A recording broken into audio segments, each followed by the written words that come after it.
Bien, ahora sí pasemos al título. La de hoy es la parábola del buen samaritano. Quiero que vayamos a Lucas capítulo 10, versículos 25 en adelante. Y vamos a darle lectura. Bueno, le voy a dar lectura, usted me acompaña con su vista. Y la palabra dice así: Y he aquí un intérprete de la ley se levantó y dijo para probarle: Maestro, ¿haciendo qué cosa heredaré la vida eterna? Él le dijo: ¿Qué está escrito en la ley? ¿Cómo lees? Aquel respondiendo dijo: Amarás al Señor tu Dios con todo tu corazón, con toda tu alma y con todas tus fuerzas y con toda tu mente, y a tu prójimo como a ti mismo. Y le dijo: Bien has respondido, haz esto y vivirás. Pero él, queriendo justificarse a sí mismo, dijo a Jesús: ¿Y quién es mi prójimo? Respondiendo Jesús dijo: Un hombre descendía de Jerusalén a Jericó y cayó en manos de ladrones, los cuales le despojaron e hiriéndole se fueron, dejándole medio muerto. Aconteció que descendió un sacerdote por aquel camino y viéndole pasó de largo. Asimismo un levita, llegando cerca de aquel lugar y viéndole pasó de largo. Pero un samaritano que iba de camino vino cerca de él y viéndole fue movido a misericordia. Y acercándose vendó sus heridas, echándoles aceite y vino, y poniéndole en su cabalgadura, lo llevó al mesón y cuidó de él. Otro día, al partir, sacó 2 denarios y los dio al mesonero, y le dijo: Cuídamele, y todo lo que gastes de más, yo te lo pagaré cuando regrese. ¿Quién, pues, de estos 3 te parece que fue el prójimo del que cayó en manos de los ladrones? Él dijo: el que usó misericordia con él. Entonces Jesús le dijo: Ve y haz tú lo mismo. Este pasaje únicamente lo vamos a encontrar aquí en Lucas capítulo 10, y para mí es uno de los más conocidos en la Biblia, pero leyendo sus respuestas no, había otros más, a lo mejor porque ya los hemos visto. Pero este pasaje es tan popular que gente que no es cristiana llega a tener cierta noción de la historia. Alguien podría contarle así a grosso modo de qué trata, podría darle ciertos detalles, e incluso se ocupa el término buen samaritano para referirse a una buena acción de alguien, ¿no? Por ejemplo, ve que un joven está cruzando a una anciana en la calle y ¿cómo le llaman? Es un buen samaritano, ¿no? También lo vemos plasmado en ciertos lugares de ayuda, por ejemplo en orfanatos, por ejemplo en hospitales, en casas hogar, se llaman el buen samaritano. En México hay 2 muy famosos, uno está en Veracruz, que ayuda a los migrantes centroamericanos, y otro está en Chihuahua, que ayuda a los que van a cruzar hacia los Estados Unidos, que se llaman así, son casas hogar, el buen samaritano, y no tiene nada que ver con una creencia cristiana. La Biblia, entonces, mis hermanos, yo quisiera decirle que concretamente trata de 2 cosas. Si pudiésemos hacer un apartado que tenga que ver de 2 cosas, ¿en qué se resume la Biblia? Podría ser de lo siguiente. El primer apartado sería: la Biblia trata de lo que Dios hace. Usted vea y cómo Dios creó el mundo, cómo diseñó el plan de salvación, cómo lo lleva a cabo. Y el segundo apartado es lo que los hijos de Dios debemos de hacer por amor. Lo que estamos llamados a hacer, a predicar, a cómo comportarnos, a qué hacer, a qué no hacer, cómo le agradamos, cómo le desagradamos. Y eso que estamos llamados a hacer, en ningún sentido será para salvarnos, porque la Biblia dice que no es por obras. Lo que tú y yo hacemos allá afuera no será para obtener una salvación, lo hacemos por amor a Dios. ¿Sí estás tú de acuerdo conmigo? Bien. Al igual que la parábola pasada, la del siervo inmisericordia, esta parábola se centra en lo que yo debo procurar hacer si es que me considero un siervo, un discípulo de Cristo. Esta parábola no es para que digamos: lo que el Señor ya hizo por mí. Esta parábola es una demanda para usted y para mí. ¿Quién la va a aceptar? Amén. Sí, amén. La enseñanza va a iniciar nuevamente con una pregunta, pero no de cualquier persona. No es cualquier pregunta. La parábola pasada inicia con un hombre que estaba aprendiendo del Señor Jesús, que estaba aprendiendo a ser discípulo de Pedro. Pero esta parábola va a iniciar con una pregunta de un hombre experto. Mire, 10:25. Y dice aquí, ¿quién le preguntó? Maestro de la ley. Un intérprete de la ley fue quien le pregunta. Se levantó, seguramente estaba escuchando alguna predicación, y le dijo para probarle, mira la intención: Maestro, ¿haciendo qué cosa heredaré la vida eterna?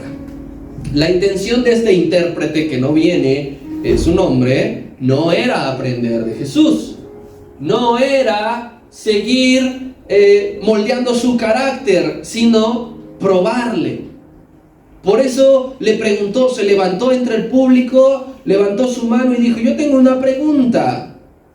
Dentro de su corazón deseaba que el Señor se equivocara o que respondiera cosas incorrectas, como tantas veces le hicieron los fariseos. ¿Cuántas veces no vemos en los evangelios que dice que le probaron, que fueron y le preguntaron para probarle? ¿A ti alguna vez te han hecho una pregunta de ese tipo? Sí. Para probarte, para probar tu conocimiento. No hablo entre los hermanos, hablo también allá afuera, para probar qué tanto sabes, qué tanto conoces, qué respuesta das. La más típica: oye, si Dios es amor, ¿por qué hay tanta maldad en el mundo? Esa pregunta no es para que ellos sepan más, saber qué responder. Es para probar. Es para que ellos confirmen su teoría de si Dios es amor, no puede existir hambre, guerra, violencia, muerte.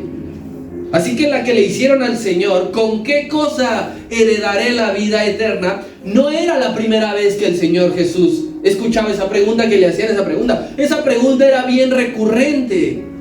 Se la preguntaban mucho. ¿Recuerda usted al joven rico? Maestro bueno, ¿qué le preguntó? ¿Cómo heredaré la vida eterna? ¿Qué debo de hacer para heredar la vida eterna? Y este intérprete de la ley le pregunta lo mismo. Entonces, yo quiero que aquí no nos desenfoquemos. El tema central de esta parábola es la salvación. Porque le preguntó: ¿haciendo qué cosa? ¿Qué? Heredaré la vida eterna. Porque todos a veces nos vamos con la finta de los ejemplos, la ilustración. Pero inicia preguntándole: yo quiero ser salvo, ¿cómo le hago? ¿Qué debo de hacer? Versículos 26 al 29. Y él le dijo al Señor: ¿qué está escrito en la ley? ¿Cómo lees? Aquel intérprete respondió y le dijo: pues bien fácil, Señor, amarás al Señor tu Dios con todo tu corazón, con toda tu alma, con todas tus fuerzas, con toda tu mente, y a tu prójimo como a ti mismo.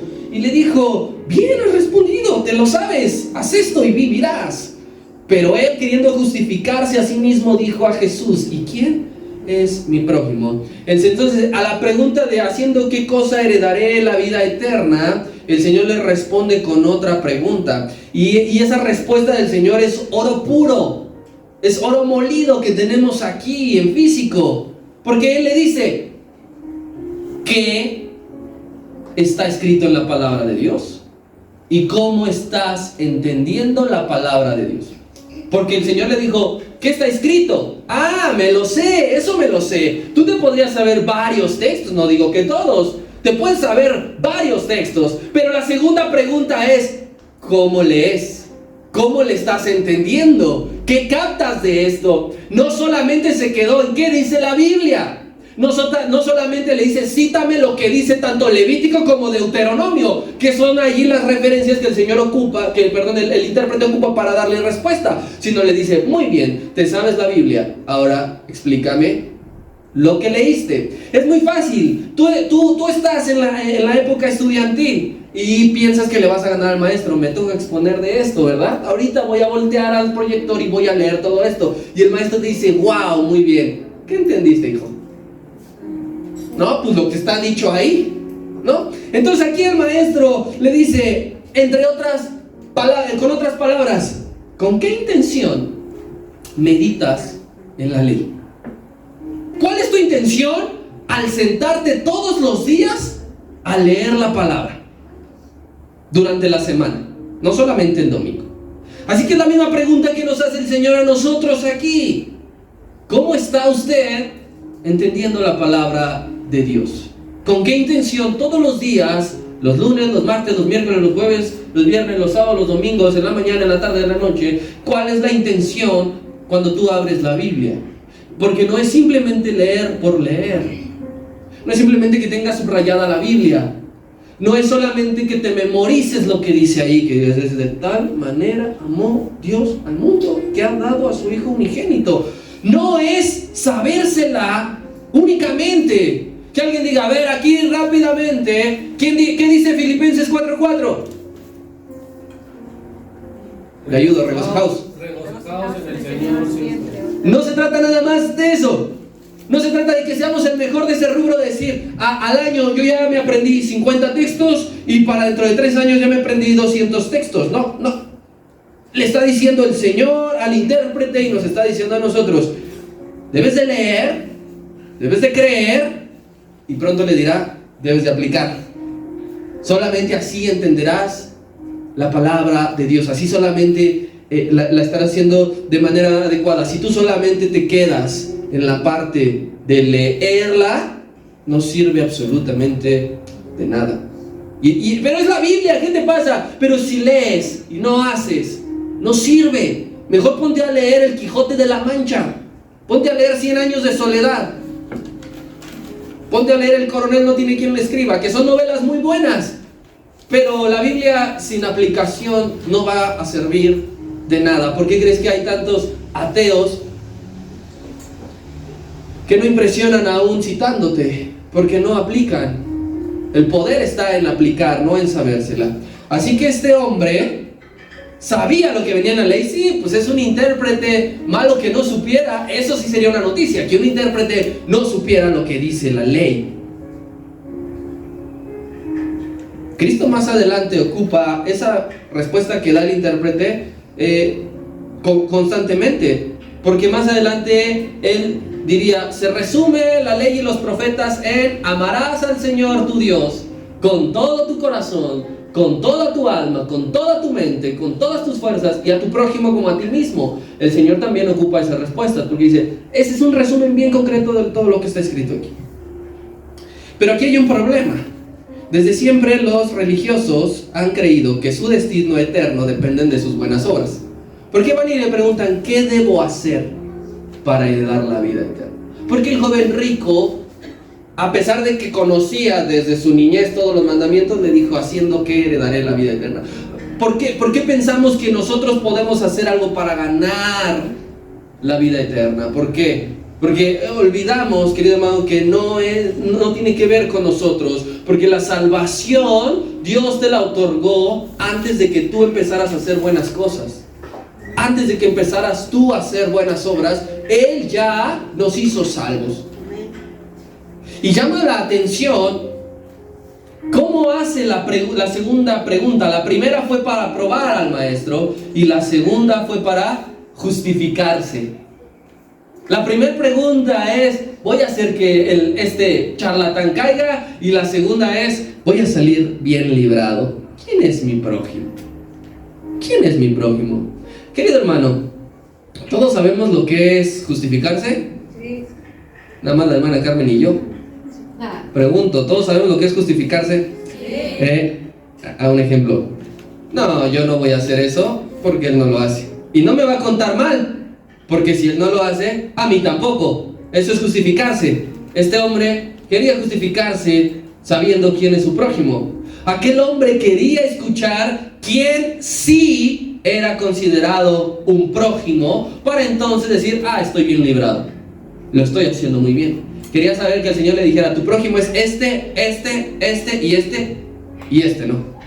Quería salir bien librado. En el fondo, el intérprete de la ley perfectamente sabía que no amaba a todos, que odiaba a un montón, que no había perdonado a varios y que no había podido ayudar cuando tenía que hacerlo. El intérprete sabía que solamente amaba a cierta clase de prójimo, que solamente en su corazón oraba por ciertas personas, que solamente en su corazón estimaba a ciertas personas y a otros no. Así que es lo que buscaba con esa pregunta de quién es mi prójimo. básicamente buscaba la aprobación para poder odiar a unos cuantos. Y que el maestro le dijera, bueno, a ese que te hizo eso, lo puedes odiar. Aquel que no te hizo ese favor, te puede caer gordo. Aquel que no te acepta, le puedes desear con todas tus entrañas el mal. Eso es lo que quería escuchar el prójimo, el intérprete de quién era su prójimo. Pero por medio de una parábola tuvo que escuchar que quienes no consideraban su prójimo, en realidad lo eran. Que aquel vagabundo que a lo mejor decía, no te voy a tocar porque hueles feo, también era su prójimo. Que aquella viuda que era su vecina y que necesitaba tantas veces de su cooperación, también era su prójimo. Que aquel rival cultural que tenía a la siguiente calle, también era su prójimo. Entonces aquí el maestro le va a reorientar de quién era, de quién es su prójimo, y que a esos también se les debe amar y a esos también se les debe ayudar. Todo comenzó con la salvación. Y tú dices, ¿quieres hacer algo? Ama a tu prójimo. No puedes ganar la salvación amando a tu prójimo, pero quieres agradar a Dios, la salvación ya está, pero quieres agradar a Dios, ama a todos, ayuda a todos. En ocasiones, hermanos, usted y yo le hacemos preguntas a Dios. ¿Quién le ha hecho preguntas a Dios en oración? Buscando su aprobación, ¿verdad? ¿Verdad que debo de hacer esto, Señor? Confírmame que esto que estoy haciendo está bien. Pero ¿qué crees? No nos termina gustando la respuesta. ¿Tú crees que le terminó gustando la respuesta al intérprete de la ley? Con lo que vamos a ver, con los ejemplos. Así estamos nosotros, preguntamos al Señor, me voy a sentir bien espiritual, yo voy a decir que Dios guíe mi vida, Señor, dime si lo que estoy haciendo está correcto. Y nos da una respuesta y no, espérate, no me hubieras preguntado. Yo creo que este intérprete dijo, bendita la hora en que abrí mi boca para preguntarle. Hubiese preferido morir ignorante. No, aquí el Señor viene a destaparnos y a romper la ignorancia. Así que si le preguntas algo al Señor, prepárate para que no te guste la respuesta y para que nos envíe a hacer algo que no hemos venido haciendo y que no nos va a gustar en principio, porque después yo creo que le agarramos gusto, le agarramos deleite, porque el salmista decía, me deleito en hacer tu voluntad. Haciendo esto es un deleite para ti y para mí, porque cumplimos la voluntad del Señor. Y alguien podría decir, este no va a ser mi caso, yo solamente estoy sentado aquí porque quiero recordar lo que tanto sé. El Señor conoce tu corazón, querido hermano, y sabrá la intención con la cual has venido, con la cual estás escuchando la palabra, y sabrá también a quienes no has considerado tu prójimo. Sabía que no había amor en el corazón del intérprete, y por eso es que la parábola apunta en la dirección del amor. ¿Amén? Sí, amén. Yo quiero que vayamos a la siguiente diapositiva. Aquí, ya saben ustedes, es muy importante que identifiquemos personajes. Aquí primero hay dos, sacerdote y levita. ¿Y qué representan estos dos? A usted y a mí. El cómo somos a veces. A veces somos sacerdotes y levitas, pero no de la función que desarrollan. Ahorita veremos cómo.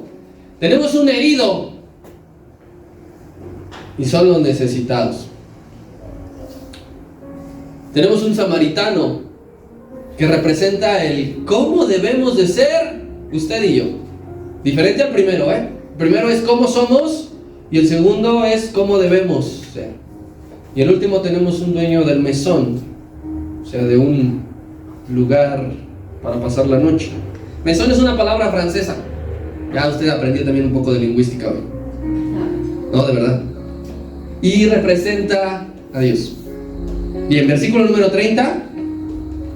Así que el Señor en esta ocasión, a su segunda pregunta, le responde ya con una parábola. El 30 dice, respondiendo Jesús a la pregunta de ¿quién es mi prójimo? Él dijo, un hombre descendía de Jerusalén a Jericó y cayó en manos de ladrones, los cuales le despojaron e hiriéndole se fueron, dejándole medio muerto. Yo quiero que sepas que al Señor nunca le fueron ajenos los problemas sociales de su país. Estaba enterado, estaba informado, oraba por ellos, por esos problemas que ocurrían, estaba al tanto.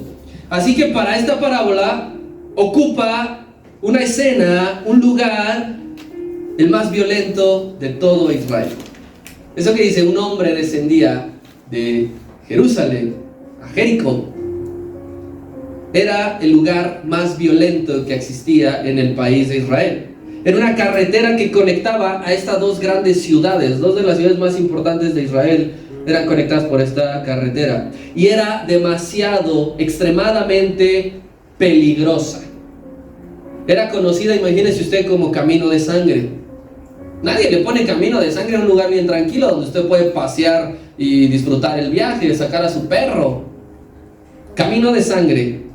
Porque sucedían con muchísima frecuencia robos, asaltos, seguido había muertes. Por ejemplo, un lugar rápidamente que diga, aquí aparecen seguidos robos, asaltos y muertes. Zaragoza, Guanajuato, decía, ¿no? El bordo de Xochiaca también hay un montón luego de tirados allí. Algo así, no hombre, quisieras. Quisieras. Ahí vas a encontrar puro estudioso y hasta bibliotecas ahí. Y en ese camino, imagínense, no duraba poquito esa carretera, eran 30 kilómetros.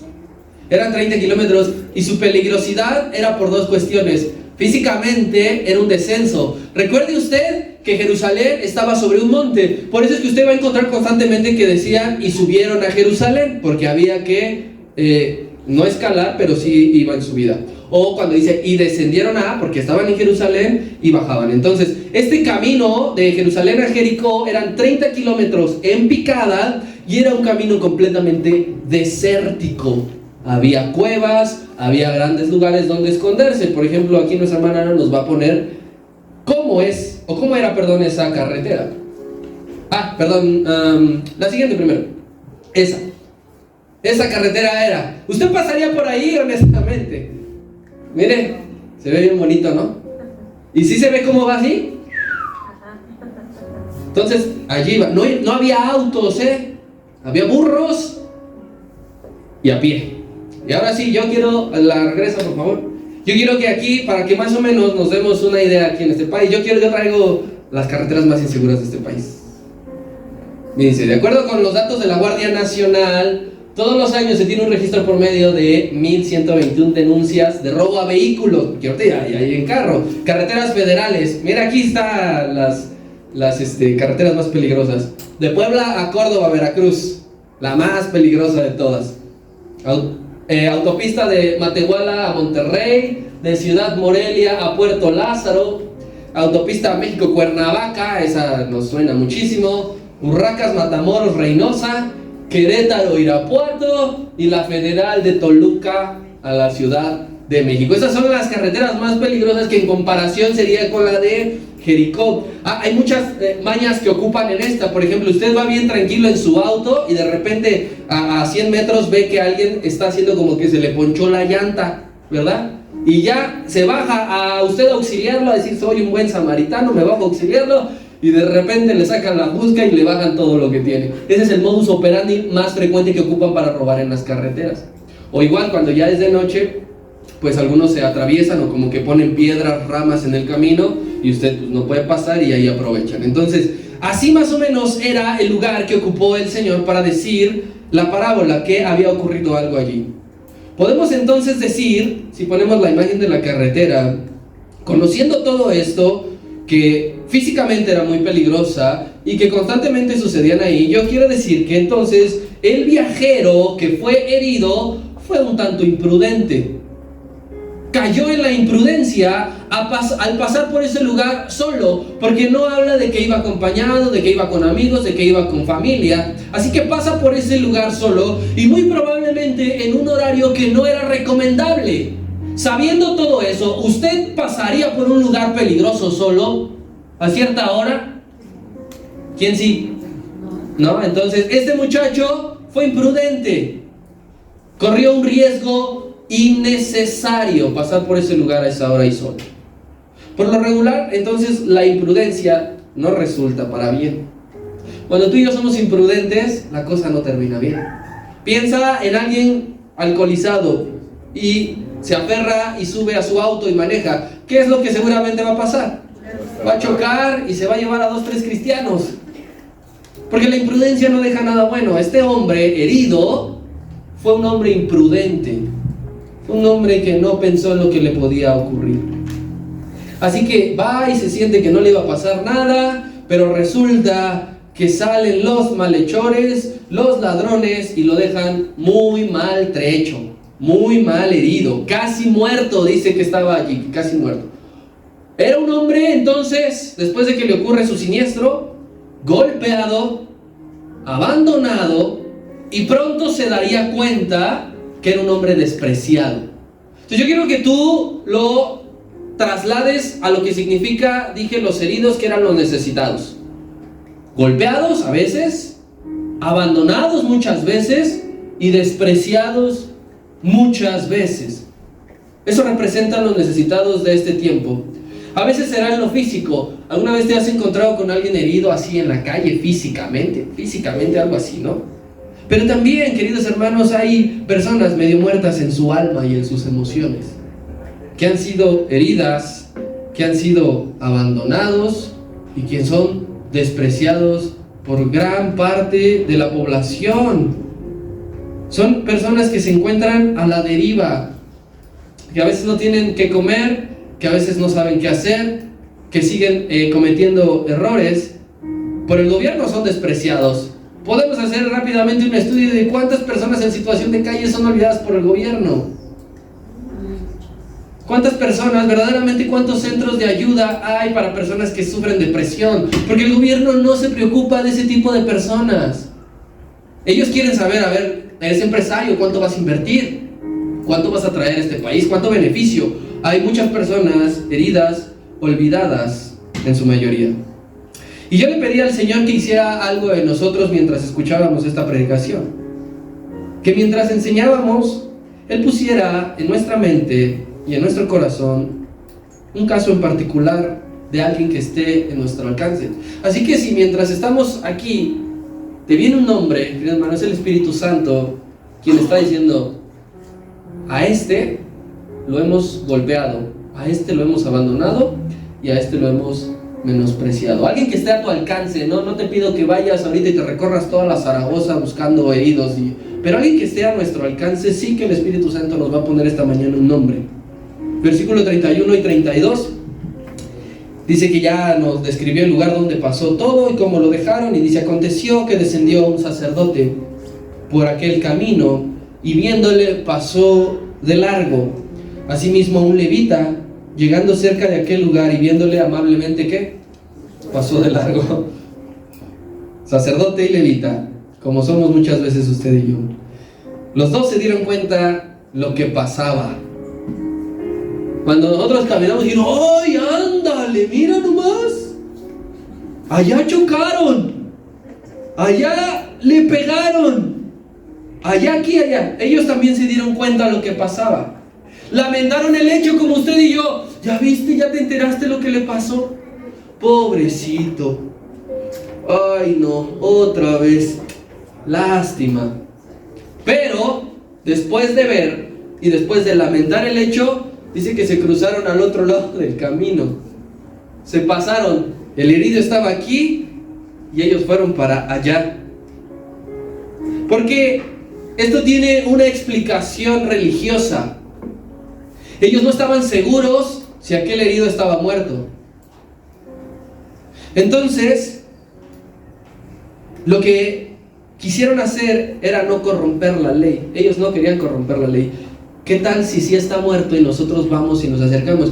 ¿Qué le pasaba a un levita y a un sacerdote si tocaban un cadáver, si tocaban a un muerto? Nos lo va a decir Números capítulo 19.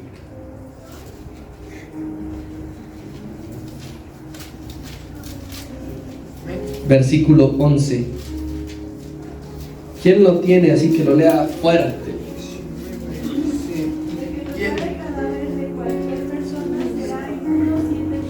El que tocare cadáver será inmundo ¿por cuánto tiempo? 7 días. Entonces estos hombres, sacerdote y levita, no estaban seguros que aquel hombre estaba muerto, pero no se iban a arriesgar, porque si se acercaban y resultaba que el hombre había muerto y tenían ahí un cadáver y lo habían tocado, significaría que no iban a poder cumplir sus funciones dentro del templo, dentro del tabernáculo. Así que aquí vemos lo primero que muchas veces usted y yo hacemos: los ritos por encima de la misericordia. No, ¿cómo crees que me voy a ensuciar? ¿Cómo crees que voy a llegar tarde si me toca servir y no? Entonces estos hombres dijeron: no lo voy a tocar, porque yo prefiero seguir con mis actividades dentro del tabernáculo 7 días y que Dios lo bendiga. Desde aquí reprendo el espíritu de muerte y ojalá viva, yo me voy. Y se fueron.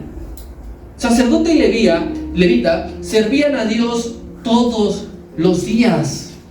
Estaban en el templo todos los días, conocían la ley porque la leían todos los días, sabían un montón como el intérprete, y quizá como tú que estás allí sentado, sabían un montón estos dos, pero hacían muy poco. Casi nada hacían. Volvemos al intérprete de la ley, sabía y conocía, pero no aplicaba. Estos dos, sacerdote y levita, sabían todo de pe a pa y hacían nada.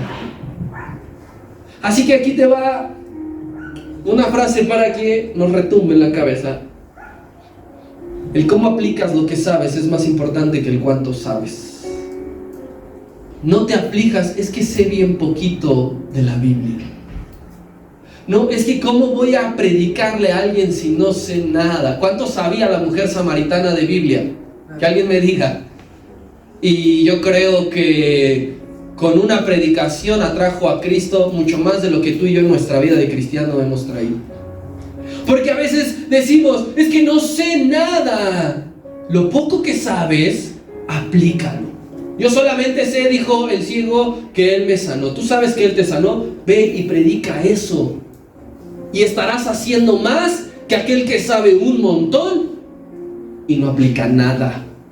Que cuando se le presenta la oportunidad, no hace absolutamente nada. ¿Cuántas veces tú y yo hemos ido camino a la escuela, al trabajo, incluso aquí a la iglesia, y se nos han presentado oportunidades para aplicar lo que sabemos y no lo hacemos?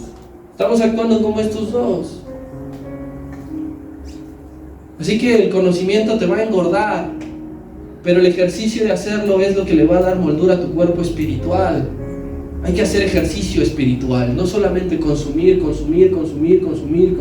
y estar obesos de conocimiento. Estos dos tenían que aplicar y prefirieron cruzarse la calle. Nosotros muchas veces somos expertos en buscar evadir situaciones en las cuales puedo ayudar. Somos expertos en no venir, en no hacer, en hacer como que me salió trabajo, en decir es que estoy cansado.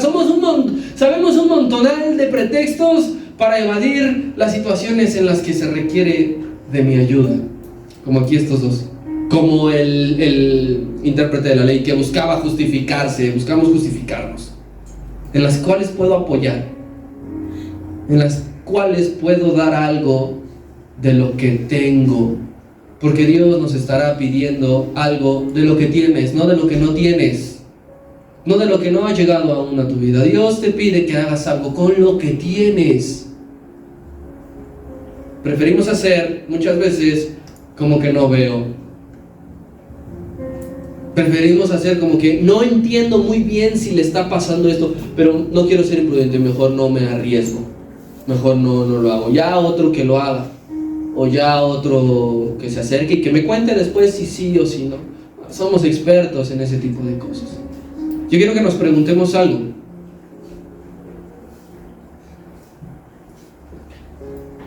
¿Por qué a unos sí los considero mi prójimo y a otros no? No me vais a contestar, por favor. ¿Por qué a unos sí los considero mi prójimo y a otros que se los lleve pifas? ¿Por qué para con unos sí tengo, sí puedo, sí quiero, y para que con ciertas personas no tengo, no puedo y no quiero?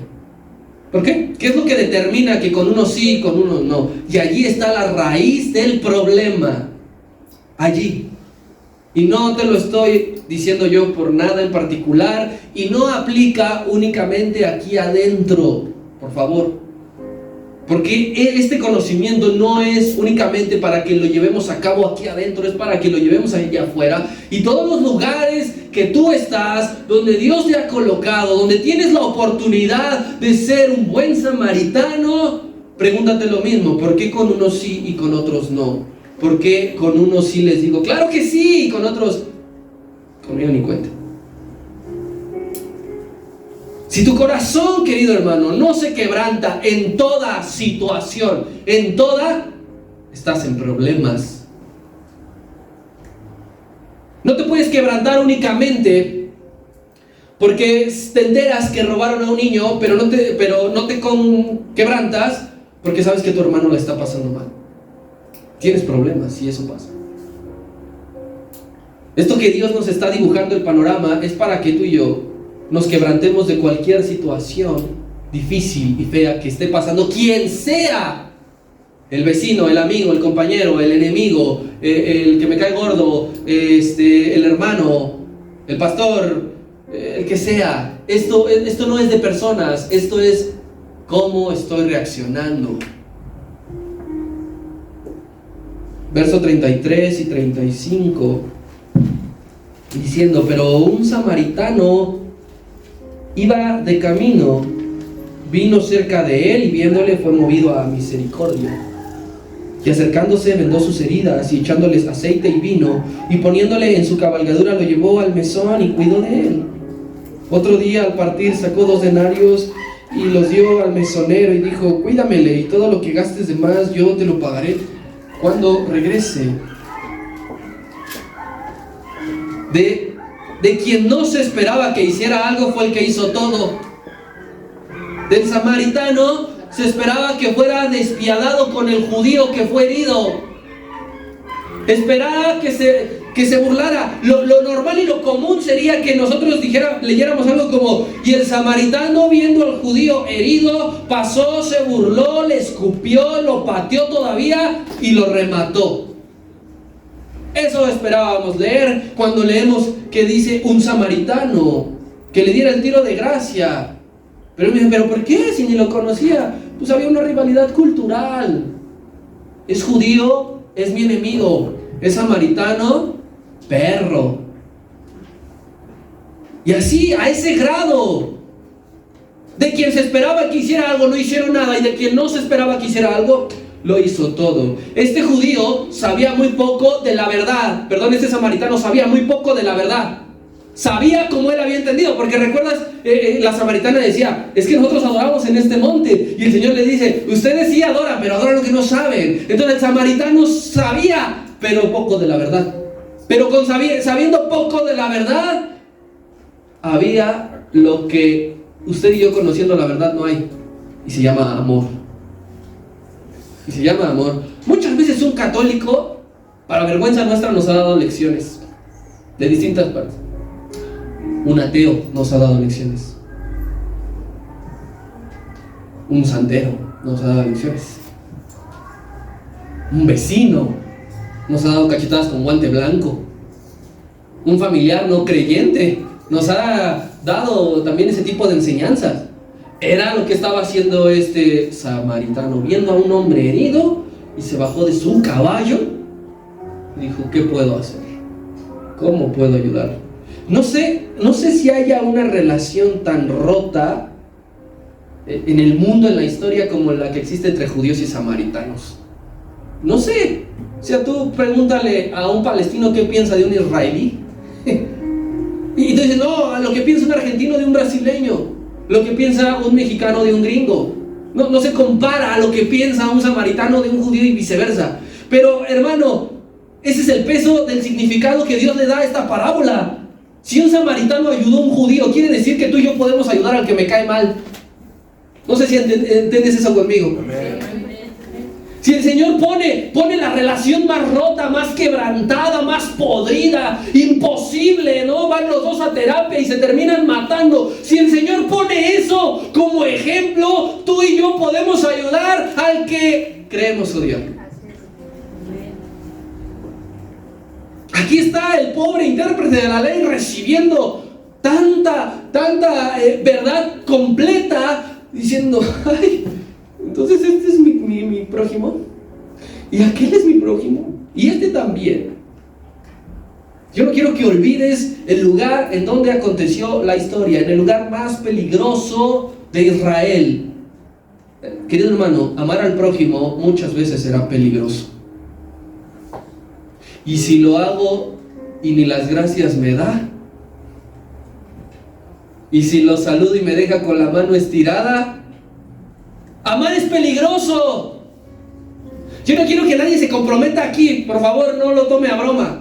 Pero yo sé que alguna vez tú te has arriesgado a amar a alguien y no te funcionó. ¿Por qué no ocupamos lo mismo para ayudar al que decimos a este ni el saludo?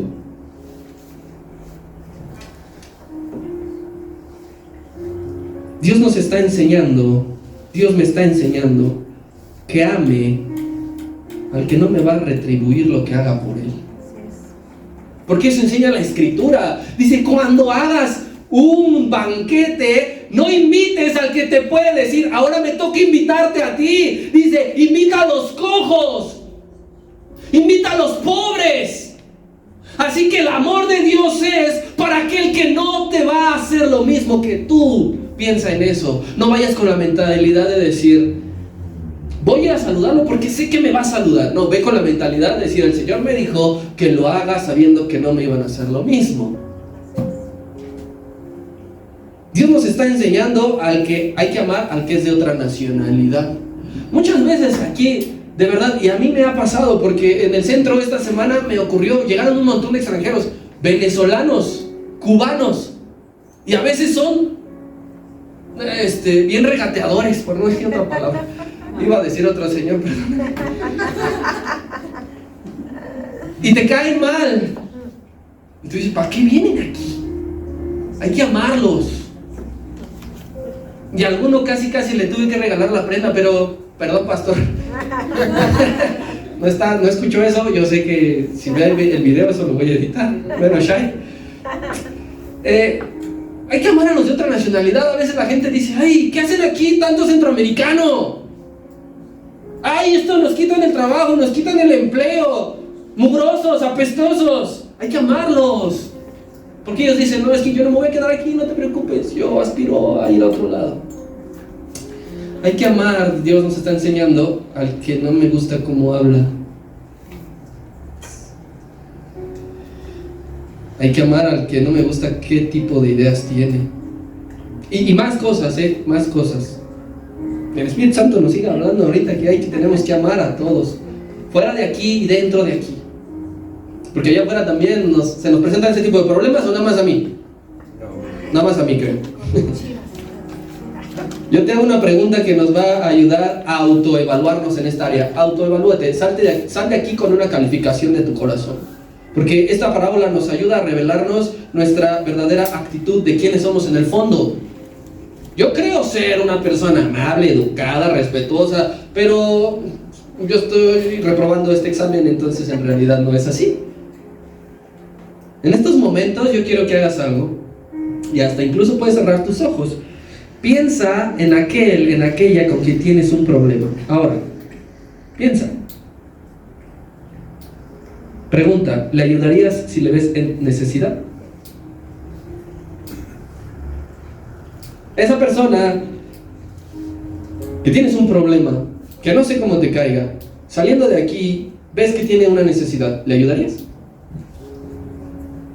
Segunda pregunta, ¿de esa persona aceptarías la ayuda? Que el que tenga problemas eres tú, y esa persona viene a ti y te socorre, ¿aceptarías la ayuda? La Biblia es clara, hermano, y dice, si tu enemigo tuviere hambre, dale de comer. Si tu enemigo tuviere sed, dale de beber. Yo quiero recordarte algo. El Señor, todo el tiempo desde que tú decidiste ser creyente, está tomando nota. Y hay cosas que no se le pasan aunque sean mínimas, detalles. Dice, quien le dé un vaso con agua fría a este, ya tiene su recompensa. Un vaso con agua. No te está diciendo, ve y lávale las heridas. Porque yo si me encuentro a un herido, no sabría qué hacer. Si yo me encuentro con alguien que está sufriendo un preinfarto, no sabría qué hacer, honestamente, no sé los primeros auxilios. Pero un vaso con agua fría, 10 pesos para el pasaje, eso lo está notando el Señor. Y después le sube el nivel y dice, si visitas en el hospital al enfermo. Y después le sube el nivel, si visitas en la cárcel al preso. Y tú podrás preguntarte, porque nos preguntaremos, ¿cuándo hice eso, Señor? ¿Cuándo te hice eso? Cuando se lo hiciste a alguno de los de ahí, a mí me lo hicieron. Y a la inversa también, si tuvimos la oportunidad de ofrecer un vaso con agua fría y no lo dimos, el Señor dirá, no me lo diste. Si tuvimos la oportunidad de ir a visitar a un enfermo y no lo hicimos, el Señor te dirá y nos dirá, no me visitaste. Si tuvimos la oportunidad de ir con el preso y no lo hicimos, el Señor nos dirá, no fuiste a verme. Para que le subamos el nivel de decir, no creas que le hago el menosprecio a él y listo. No, era la oportunidad de hacérselo al Señor. ¿Quién no quiere? Si tú quieres adorar a Dios con toda tu fuerza, ¿cuánto más no quieres decirle al Señor, un vaso con agua fría, Padre? Aquí está, Señor, no te molestes, yo te lo traigo. No hacemos eso. Y ojo, no es solamente con hermanos, es con el vecino también. Es con el de la escuela, es con el del trabajo, es con el del transporte público. Este hombre, el buen samaritano, no sabemos a dónde iba, pero rompió su agenda. No dijo, voy a llegar tarde a mi cita. Y no solo eso, sino que lo curó, le echó vino y aceite, que eso representa al Espíritu Santo. Y no solo eso, sino que lo cargó y dijo, yo te puedo ayudar hasta aquí, compadre, ya más no puedo hacer, pero no te voy a dejar a la deriva, voy a llevarte con alguien que sabe hacerlo. Nosotros hacemos hasta donde nos corresponde y después se lo llevamos con el dueño del mesón. ¿Quién te dije que era el dueño del mesón? Con Dios. Y Él lo terminará. Y fíjate, y dice, el pobre judío estaba inconsciente, no se acordaría de nada. Después de la catiza que le pusieron, no se acordaba de nada. Pero sale el samaritano y le avienta 2 denarios al dueño del mesón. Le dice, ahí está, hijo, si necesita algo más, yo regreso, paso por aquí bien seguido y te lo pago. Pero ¿sabes qué es lo que correspondía a esos 2 denarios? Esos 2 denarios significaban 2 semanas de cuidados especiales. Le pagó 2 semanas de cuidados y todavía le dijo, y si algo gastas de más, anótalo a mí. Aquí el punto, querido hermano, no es que tú digas, voy a dar todo mi dinero, me voy a quedar sin quincena. No es eso, es que hagas lo que esté en tus manos, todo. Que no te quedes con nada. Que no regreses a tu casa con el pesar en tu corazón diciendo, pude haber hecho algo más.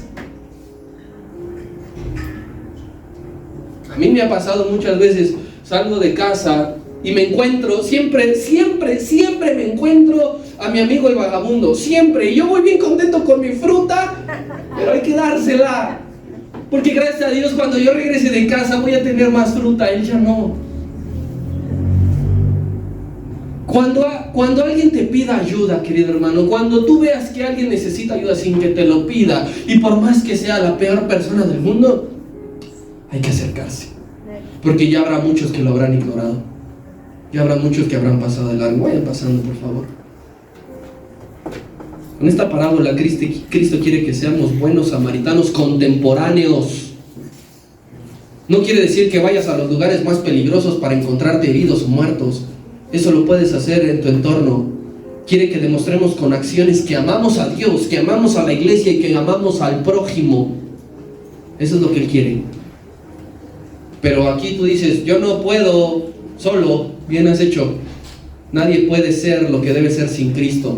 Aquí para ser buenos samaritanos necesitamos a Cristo. Necesitamos a Dios en nuestras vidas. El secreto para hacer bien a todos es pensando siempre que lo que hago es para el Señor. Porque eso dijo el apóstol Pablo a la iglesia de Colosas. Hacedlo todo como para el Señor. Así que aunque tú estés ayudando al que odias, hazlo como para el Señor. Y le pedimos a la par que nos ayude a sanar esa herida. El maestro le dijo al intérprete de la ley: ve y haz esto. No le dijo: ¿entendiste? Sí. ¿Aprendiste? Sí. ¿Anotaste todo? Si no, te mando la presentación por correo electrónico. Le dijo: ¿ya escuchaste? Sí. Ahora tienes que ir a hacer todo lo que has escuchado, porque de eso se trata el cristianismo: hacer, no saber, no acumular, hay que hacer. Yo quiero que tú abras tus ojos a la necesidad. La necesidad nos rodea, hermanos. No solo abras tus labios para orar, abre tu corazón y abre tus manos para sentir la necesidad y para bendecirlos con lo que Dios nos ha bendecido.